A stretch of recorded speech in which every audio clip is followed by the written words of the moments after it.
Assalamualaikum warahmatullahi wabarakatuh. Bismillahirrahmanirrahim. Alhamdulillahi rabbil alamin. Wassalatu wassalamu ala asrafil anbiya'i wal mursalin Sayyidina Muhammadin wa ala alihi wa sahbihi ajma'in. Amma ba'du. Para pemirsa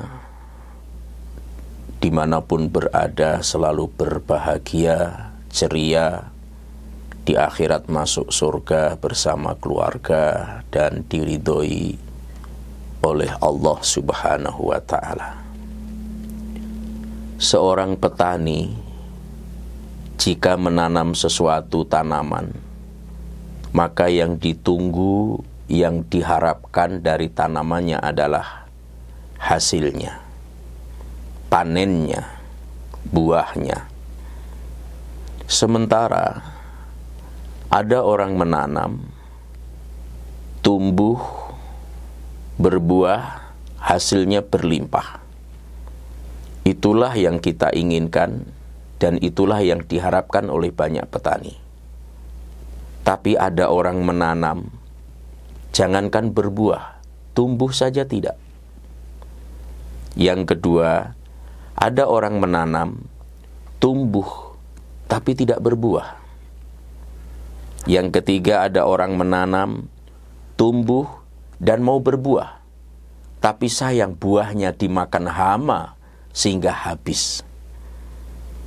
Seperti itulah perumpamaan kita dalam beramal ibadah dalam kehidupan ini. Ada seperti seorang petani yang menanam tidak tumbuh, ada yang tumbuh tidak berbuah, yang berbuah tapi dimakan oleh hama. Dan kalau kita kumpulkan dalil-dalil teks yang berbicara tentang nilai pahala, itu kita dapati beragam macam. Sebelum nanti kita berbicara hama-hama yang merusak daripada amal ibadah kita. Yang pertama, ada orang beribadah, beramal soleh, dia diberi balasan oleh Allah dengan balasan tanpa batas, unlimited. Sebagaimana Allah firmankan di dalam Quran surah Az-Zumar ayat yang ke-10, innama yuwaffas sabiruna ajrahum bighairi hisab. Hanya orang-orang yang sabar saja yang diberikan balasan pahala tanpa batas. Jadi ada orang beramal, ada orang beribadah, pahalanya tanpa batas. Yang kedua, ada orang beribadah, pahalanya 100.000. Ini banyak juga ini. Kalau tadi yang di atasnya tanpa batas, ini di bawahnya 100.000. Yang mana itu? Yaitu sholat atau ibadah di Masjidil Haram. Sebagaimana ada hadis, sholatun fil Masjidil Haram afdalu min mi'ati alfi sholatin fani'ima siwah. Fima siwah. Sholat di Masjidil Haram ini lebih utama daripada 100.000 sholat di masjid yang lainnya. Jadi 100.000. Lalu di bawahnya lagi 1.000. Melakukan amal ibadah, sholat, pahalanya 1.000. Di mana itu? Yaitu sholat di Masjidil Haram. Sebagaimana sabda Nabi, sholatun fi masjid afdalu min alfi sholatin fima siwahu illal Masjidil Haram. Sholat di masjidku ini, maksudnya Masjid Nabawi, itu lebih baik daripada 1.000 sholat di masjid yang lainnya, illa kecuali di Masjidil Haram. Berarti ada yang pahalanya 1.000. Jadi tadi yang paling teratas tanpa batas, di bawahnya 100.000, di bawahnya 1.000. Lalu yang keempat, ada orang beribadah dilipat gandakan balasannya sampai 700 kali lipat. Ini menyebut angka juga 700 kali lipat. Yaitu dalam konteks ini dalilnya adalah Quran Suratul Baqarah ayat 261, yaitu tentang sedekah. Mathalul ladzina yunfikuna amwalahum fi sabilillah. Perumpamaan orang yang menafkahkan hartanya di jalan Allah, kamatsali habatin ambatat sab'a sanabila. seperti sebutir benih yang tumbuh menjadi 7 tangkai. Fi kulli sumbulatin mi'ata habbah. Dan setiap tangkainya terdiri dari 100 biji. Jadi 100 kali 7 maka 700. Jadi ada yang seperti itu. Terus di bawahnya lagi, ada orang beribadah kepada Allah nilainya dilipat gandakan 70 kali lipat. Yaitu ibadah fardu yang dilakukan seorang mukmin di bulan suci Ramadan ini. Karena di bulan suci Ramadan ini amalan sunat berpahala fardu, yang fardu sab'ina faridatan fi ma siwa dilipat gandakan 70 fardu. Itu menyebut angka juga 70. Terus yang nomor 6 ini menyebut angka juga. Orang beribadah, berbuat baik, balasan pahalanya 10 kali lipat. Man jaa'a bil hasanati falahu asyru amsalihha. Barang siapa melakukan kebaikan, dia mendapat pahala 10 kali lipat. 10. Yang terakhir, ada orang melakukan amal ibadah, amal soleh, pahalanya 0. Dia sholat pahalanya 0, dia puasa pahalanya 0, dia jihad pahalanya 0, dia tilawah Quran pahalanya 0, dia haji umroh pahalanya 0. Ada yang seperti itu. Kalau ini disodorkan kepada kita, mana yang kita pilih? Yang pertama, tanpa batas. Yang kedua, 100.000. Yang ketiga, 1.000. Yang keempat, 700. Yang kelima, dilipat gandakan 70 kali lipat. Yang keenam, 10 kali lipat. Atau yang ketujuh, 0. Tentu semua kita ingin mendapatkan pahala yang tertinggi, yaitu bighairi hisab, tanpa batas di sisi Allah Subhanahu wa ta'ala. Kalau turun-turun sedikit ya 100.000, tapi masuk ke teritorial Masjidil Haram. 1.000 masuk di sana juga. Nah, tapi kalau bighairi hisab, tanpa batas di mana saja, yang penting kita memiliki syaratnya, yaitu syaratnya menjadi orang yang sabar. Jadi itu berat. Menjadi orang yang sabar, maka diberi balasan pahala tanpa batas.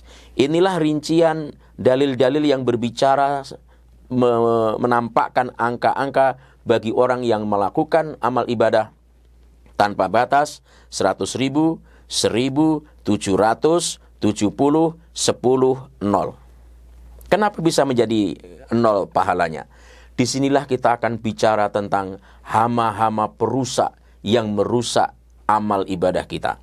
Seperti petani yang menanam, tumbuh, berbuah, tapi buahnya dimakan, dirusak oleh hama-hama sehingga dia tidak memanen apa-apa. Begitu pentingnya ini, maka kita sajikan hama perusak amal ibadah sebagai berikut. Para pemirsa, saudara-saudariku yang saya muliakan, yang pertama adalah amal ibadah sholat. Ini yang sehari-hari kita lakukan. Ibadah sholat itu ternyata juga ada hamanya yang merusak. Jangan sampai kita seperti petani yang menanam, tumbuh, berbuah, tapi buahnya dirusak oleh hama. Akhirnya kita tidak memanen apa-apa di akhirat kelak di sisi Allah Subhanahu wa ta'ala. Apa hama yang merusak ibadah sholat ini? Di dalam Quran surah Al-Ma'un, di situ dijelaskan, fawailul lil musallin, maka kecelakaanlah bagi orang-orang yang sholat. Kenapa orang sholat celaka? Alladzina hum an sholatihim sahun, yaitu orang-orang yang lalai dari sholatnya. Jadi hama yang pertama sholat itu lalai. Kelihatannya komat kamit rukuk sujud, tapi pikirannya di mana-mana, di sentral, di bandara, di pelabuhan, bahkan merinci rincian tugas dan segala macam. Lalai. Meskipun lalai itu dalam interpretasi para ulama beragam bentuknya. Itu salah satu bagian daripada lalai. Alladzina hum yura'un, orang yang berbuat riya, itu juga menjadi hama dari ibadah sholat. Kelihatannya sholatnya khusyuk, bacaannya tartil, tetapi dia riya supaya dipuji orang, disanjung orang. Itu jadi hama perusak amal ibadah sholat. Lalu yang ketiga, wa yamna'unal ma'un, dan enggan menolong orang dengan barang yang berguna. Dari sini kita tahu bahwa sholat itu memiliki hama. Hama yang pertama adalah lalai, hama yang kedua yang merusak pahala sholat adalah riya, dan pahala yang ketiga, karena kita tidak membantu orang dengan barang yang berguna, maka pahala sholat kita rusak, sehingga kita tidak memanennya di sisi Allah Subhanahu wa ta'ala. Yang kedua, sedekah. Ternyata amal sedekah ini juga ada hamanya. Apa hama sedekah? Quran mengatakan, Ya ayyuhalladzina amanu la tubtilu shadaqatikum bil manni wal adha. Wahai orang-orang yang beriman, janganlah kamu merusak sedekahmu. Apa yang bisa merusak sedekah? Yang pertama bil manni, yang kedua wal adha. Yang pertama menyebut-nyebut. Jadi kalau sudah memberi orang, nggak usah disebut-sebut, nggak usah diulang-ulang. Bahkan tidak usah menunggu ucapan terima kasih. Karena kadang-kadang ketika kita bersedekah kepada orang alim yang bisa mukhasyafah, yang dia punya sensitivitas perasaan, untuk mengucapkan terima kasih saja kadang nggak mampu. Kenapa? Karena dia tertegun, kok ada orang nyumbang sampai puluhan juta. Sementara orang begitu susahnya mencari harta, sementara dia menyumbang sampai 10 juta, 20, bahkan 50 juta, bahkan yang miliar. Sampai dia tidak mau berterima kasih karena menjaga daripada muru'ah, kehormatan, keikhlasan, kesempurnaan balasan yang dimana sedekah itu membuat dia tertegun. Jadi banyak yang seperti itu. Jadi jangan disebut-sebut. Yang kedua, jangan menyakiti hati si penerima.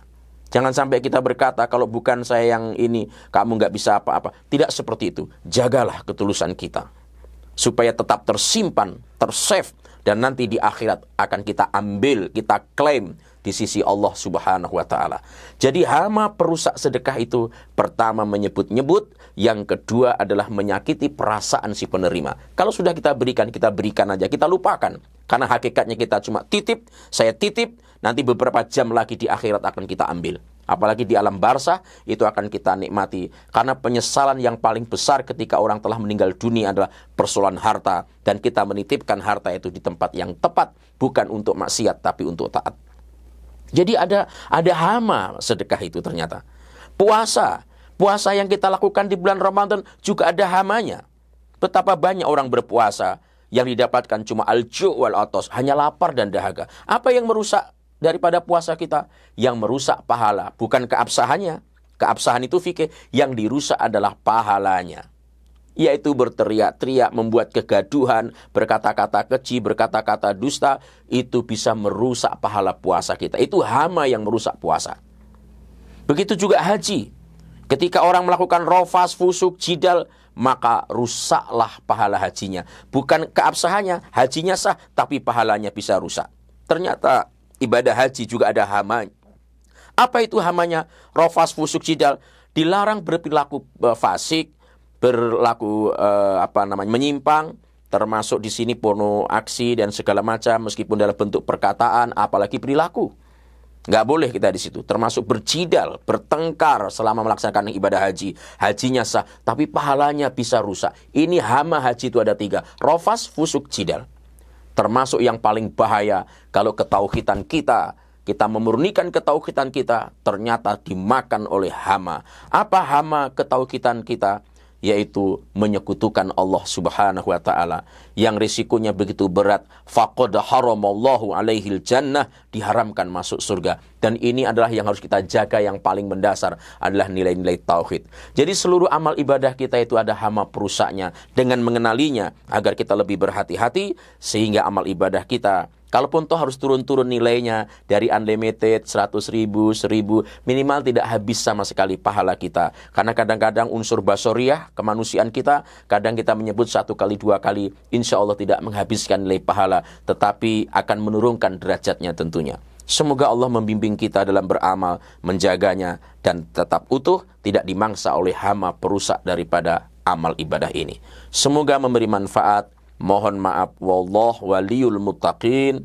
Assalamualaikum warahmatullahi wabarakatuh.